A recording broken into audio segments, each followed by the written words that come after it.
Salads and vegetables are not health foods.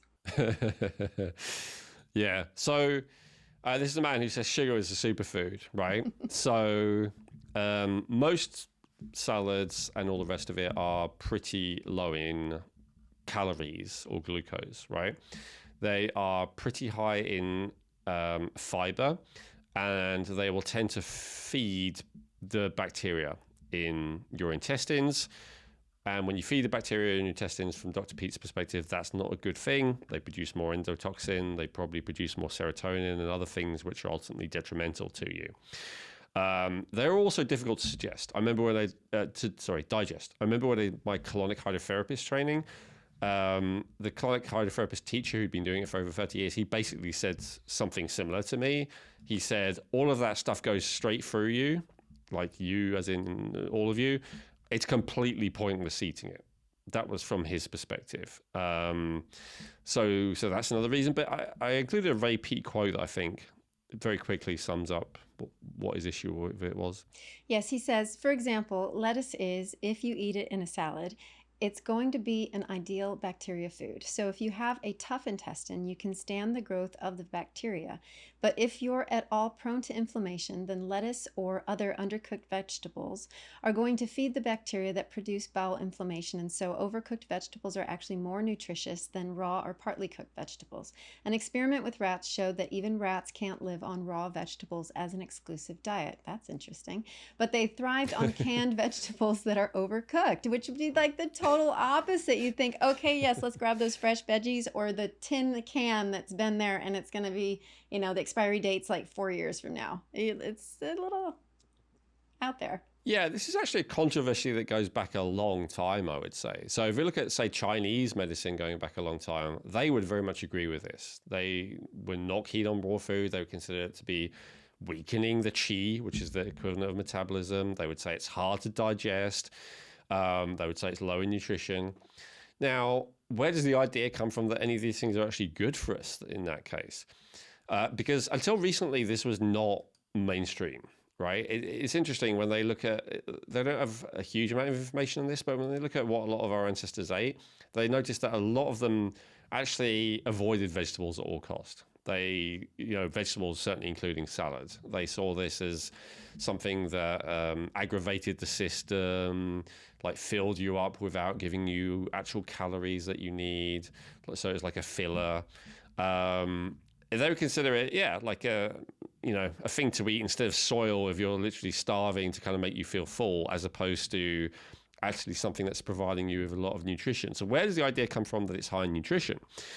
Well, it does feed the microbiome. Whether that's a good idea or not, of course, is a contentious issue that we talked about. We talked about Ray Peat's perspective on that in a different section.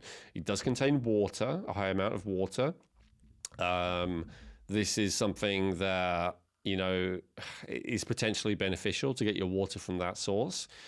It's not my favorite source, not Ray Peat's favorite source either. He was a huge fan of milk and orange juice. That was, places where food sources that he would say would be better sources of getting hydration from. It doesn't have a lot of calories. I don't think anyone would argue with that. So what does it have? Well, it has, depending on what it is, some minerals, some vitamins, right?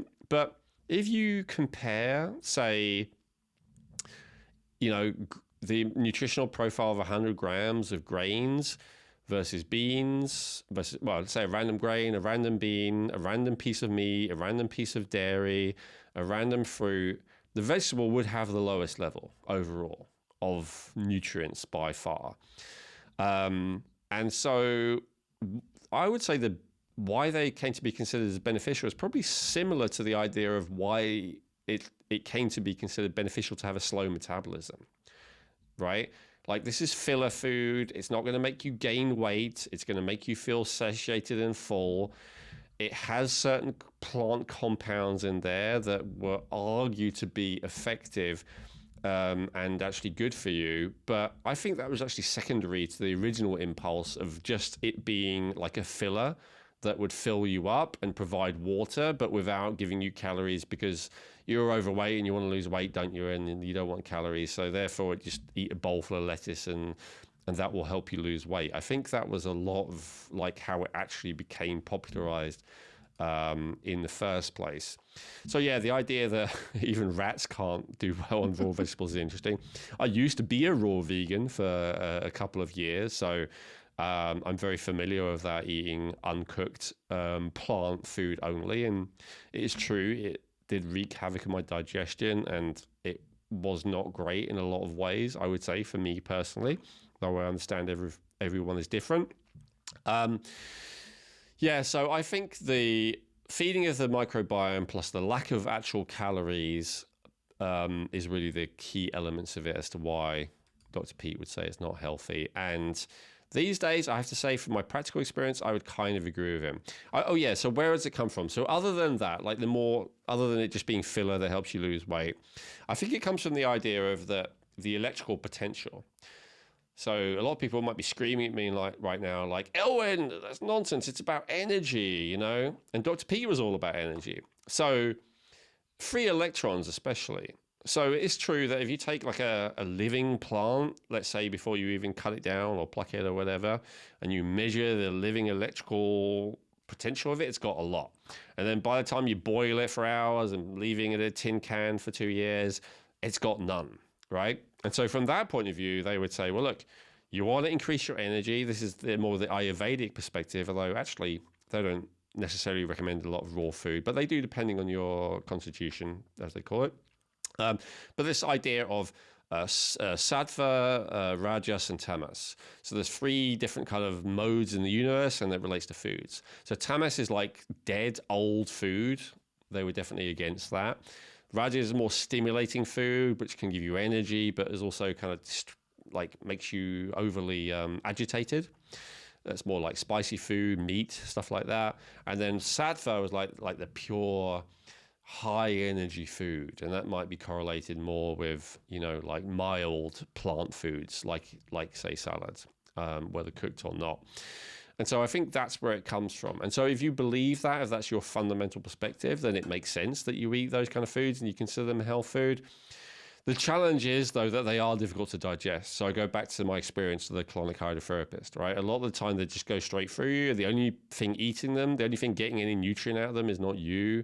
It's actually the organisms inside you. So I understand both perspectives on that, but overall, I fall on the side of agreeing. I can't remember the last time I ate salad. I don't find it to be something that's beneficial at all. And if I had it, I would have it for flavor. I would not have it because I consider it healthy. Hey, I hope you enjoyed that clip from the Rejuvenate podcast. If you want to watch the full episode that came from, just click on the link above. Or if you just want to watch our latest video, then click the link below.